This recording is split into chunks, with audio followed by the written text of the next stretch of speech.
West ইন্ডিজের বিপক্ষে আজ সিরিজ বাঁচানোর লড়াইয়ে নামছে বাংলাদেশ। টি-20 সিরিজে টিকে থাকতে হলে আজ জয়ের বিকল্প নেই টাইগারদের সামনে। তবে জিততে হলে পূরণ করতে হবে 3টি বড় শর্ত। কি সেই 3টি শর্ত যা পূরণ করতে পারলেই ফিরবে বাংলাদেশের জয়? চলুন বিস্তারিত জেনে নিই। প্রথম শর্তটি হলো ভালো সূচনা দরকার ব্যাটিংয়ে। বাংলাদেশের সবচেয়ে বড় সমস্যা হলো শুরুতেই উইকেট হারানো। টপ অর্ডার যদি আবার ব্যর্থ হয় তাহলে পুরো ইনিংসটাই ভেঙে পড়বে। কারণ মিডল অর্ডারে শামীম, সুহান, রিশাদরা বড় ইনিংসের জন্য নয়, তারা শেষের দিকে মেরে খেলার খেলোয়াড়। তাই তামিম, লিটন বা সাইফের মধ্যে অন্তত একজনকে লম্বা ইনিংস খেলতে হবে। ভালো শুরু মানেই আত্মবিশ্বাসী ফিনিশ, আর সেটাই জয়ের প্রথম চাবিকাঠি।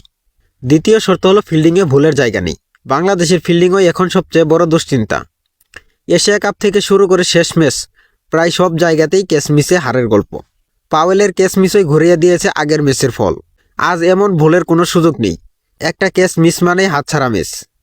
তাই পেসারের মুহূর্তে মনোযোগ রাখতে হবে শতভাগ। আজ যদি ফিল্ডিংয়ে নিখুঁত হতে পারে বাংলাদেশ, তাহলে ম্যাচটাও ঘুরে যেতে পারে টাইগারদের ঘরে।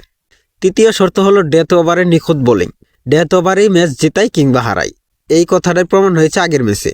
শেষ 3 ওভারে 51 রান দিয়েই ম্যাচ ফসকে যায় বাংলাদেশের হাত থেকে। মুস্তাফিজ লড়েছেন একা, কিন্তু সহায়তা পাননি কারো কাছ থেকে। আজ সাকিব বা তাসকিনকে এগিয়ে আসতে হবে শেষ ওভারগুলোর দায়িত্ব নিতে।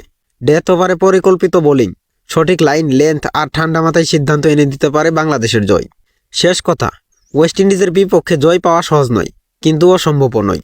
ব্যাটিংয়ে ভালো সূচনা, ফিল্ডিংয়ে শৃঙ্খলা আর ডেথ ওভারে নিখুঁত বোলিং, এই 3 শর্ত পূরণ করতে পারলেই সিরিজ ফিরবে বাংলাদেশের ঘরে। এখন দেখার বিষয় চট্টগ্রামের মাঠে আজ 3 শর্তের পরীক্ষায় কতটা সফল হয় টাইগাররা।